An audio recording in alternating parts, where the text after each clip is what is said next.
Voltamos com o programa Hora da Saúde sobre aleitamento materno e amamentação. Neste segundo bloco, nós recebemos a enfermeira Ariadne O'Neill. Ela é coordenadora do Complexo Materno Infantil da Santa Casa de Barretos.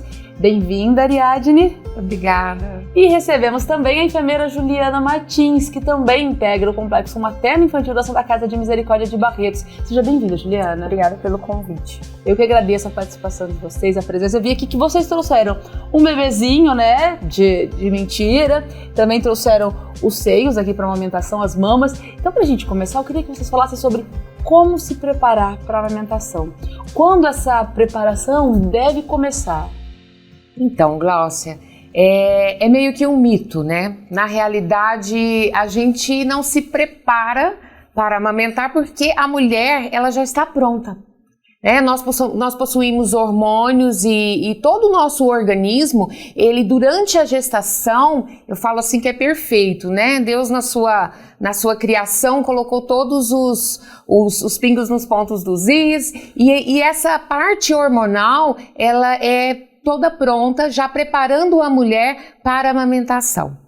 E uma das coisas que a gente até ainda orienta bastante, né, as gestantes, existem muitos mitos que correm ao redor disso. Vamos usar a bucha vegetal, vamos passar o óleo X, o óleo Y, né? Muita gente ouve muito isso. Muito, bastante. E na realidade, algumas ações, algumas condutas como estas, por exemplo, da bucha vegetal, pode inclusive, né, deixar a pele do seio dessa mulher, o bico, às vezes até mais fino e provocar alguma lesão, alguma rachadura, né? Que a gente fala no seio dessa gestante, provocando dor e trazendo aí vários probleminhas durante a amamentação. Então, é um mito. A única recomendação que a gente faz para essa gestante é a ingesta hídrica, que ela deve tomar mais líquidos, bastante água. Bastante água, que isso vai auxiliar na hidratação dessa pele. Você falou desses mitos, né? Tem mais mitos e verdades também, vamos falar sobre eles? A única coisa que a gente recomenda, a única hidratação que a gente aconselha a mãe fazer depois que o bebezinho nascer, hidratar com o próprio colostro ou leite antes e pós-mamada. Hidratar, né? A mama com colostro? Isso, a gente ensina as mãezinhas a fazer essa expressão, né, no seio, na mama, onde ela consegue tirar ali as gotinhas para poder passar no seio pré-mamada e pós-mamada. Né? Isso sim é aconselhável para poder hidratar, cicatrizar essa mama. Após o nascimento, Após o nascimento, então, já no puerpério. Isso, antes mesmo a gente não recomenda. Não precisa de nada, Não precisa de nada. É a mulher se alimentar bem, são os bons hábitos, né? O que eu falo, é os bons hábitos de alimentação e hidratação, principalmente a hidratação. E ainda sobre essa questão dos mitos e verdades, tem muita mãe que tem medo de amamentar por causa do formato do bico do seio. Acho que o formato não é o ideal. Como que é isso? Isso também é verdade? Outro mito também que engloba muito, pessoal, é a respeito, quando a mulher está grávida, fazer aquele movimento de puxar o bico do seio, achando que vai mudar o formato ou vai modificar, vai fazer com que esse bico fique protuso. É a anatomia da mulher, isso não vai mudar. E para o bebê amamentar, a gente não depende do formato do bico, né, do mamilo da mulher. A gente depende da pega correta. Então, se o bebê ele pega corretamente, ele vai se adaptar ao tipo de mama que a mãezinha dele tem. Então, a gente trouxe aqui hoje alguns formatos. Nós temos esse bico, que é o mais conhecido, que é o protuso, né? Ele tem esse biquinho. Ele é mais fácil para o bebê abocanhar, né? Mas isso não vai depender de uma mamada efetiva, tá? Nós temos esse outro aqui, que é o invertido, tá? E nós temos o mamilo plano, né? Que é aquele que é bem rente à parte da areola. E nós temos também a questão do hipertrófico, que é aquele bico que ele é bem maior do que o protuso, ele é bem grande o bico. Algumas mãezinhas também encontram dificuldade para o bebê abocanhar, porque a boquinha é muito pequena. Só que lembrando que isso não vai depender para o bebê mamar ou não. O bico não é o fundamental para a amamentação. O bebê tem que abocanhar corretamente. Se ele abocanhar corretamente, ele vai conseguir desenvolver a mamada. E uma fase de adaptação entre a mãe e o bebê vai conseguir ter essa amamentação. Então a criança vai poder se amamentar, a mãe vai poder realizar a amamentação tanto com esse mamilo plano quanto ele invertido. Isso, a gente varia muito também, que é importante, a gente auxilia nessa mãezinha, a posição. Então a gente vai adequando o bico, a mãe, a dificuldade que essa mãe encontra, né? Às vezes ela tem dificuldade em certas posições, a gente vai encaixando ela, adaptando ela, né? Na verdade é uma fase de adaptação. A mãe está conhecendo o bebê está conhecendo esse meio externo. Então, tudo esses primeiros dias são mais complicados mesmo. Mas isso não é que vai definir, isso não é o que vai definir. O bico da mãe não vai definir se ela vai amamentar ou não. E Glaucia traz assim um grande estresse às vezes para as mamães de primeira viagem. A gente fala, eu não vou dar conta de amamentar, né? O meu seio é plano e eu não vou conseguir. O que eu vou fazer? E aquilo ali a mulher fica a gestação inteira. Se eu tiver que inverter, isso vai doer muito. Vai doer demais. Eu vou ficar e fica a gestação inteira sofrendo por algo que na realidade é um mito.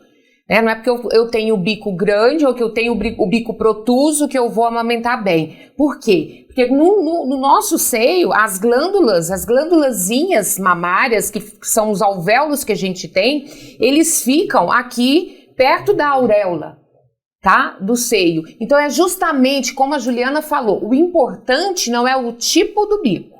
O importante não é o estilo do seu seio. O importante é o quê? A pega e a posição da criança. Se a criança abocanhar, né, esse bico de forma correta, o seio de forma correta, mesmo você tendo um bico plano, você consegue realizar uma mamada efetiva. A gente até trouxe o bonequinho ali, a nossa pequena, Glaucia, que Juliana, se a Juliana quiser pegar, ela que vai mostrar. Isso, e mostrar pra gente a questão da posição correta, né? Sim.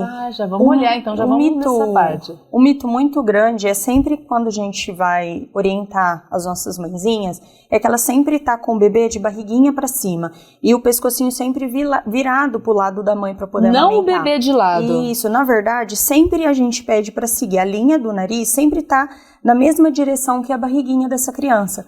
Por quê? O formato que ela vai amamentar. Então, quando você coloca essa criança em posição de amamentação, essa é uma posição mais tradicional, né? É a mais usada pelas mãezinhas. Então, sempre a linha do narizinho dela tá com a linha da barriguinha, do umbigo. Então, a barriga da criança sempre tem que estar encostada com a mãe, voltada para essa mãe, né? Se ela pegar nessa posição tradicional, se ela pegar em outras posições, sempre a barriga dela vai estar voltada para essa mãe, tá? Eu posso pegar ela também nessa, que é uma posição que a gente auxilia se a mãe tem dificuldade, mas sempre na mesma linha. O narizinho e o umbigo dela tem que sempre estar voltada para a mesma direção, tá? Porque isso facilita na deglutição da criança, facilita na pega, na posição e até mesmo para a mãe auxiliar essa criança. Porque uma mão sempre ela vai usar para apoiar, a outra mão ela sempre ajuda nessa posição da mama. Lembrando que a gente sempre orienta a mãezinha a pegar.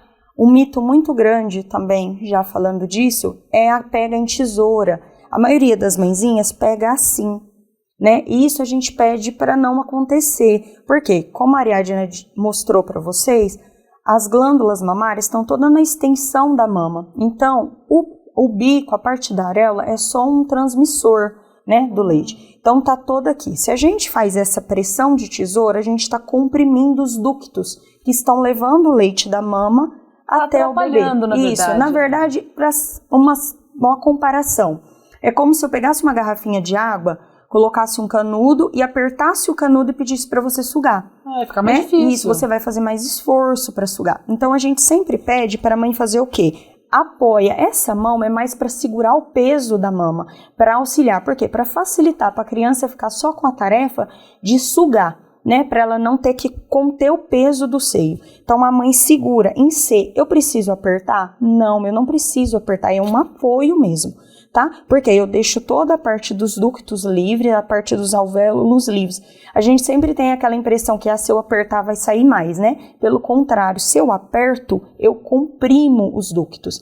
A expressão que eu te falei que a gente usa é essa sim, a gente coloca sempre o polegar na linha superior e o indicador na linha inferior. A gente leva um pouquinho para trás e faz a pressão de aperta e solta, como se fosse uma mola. Aí ajuda de verdade. Isso, aí a gente vai fazer com que saia aquelas gotinhas.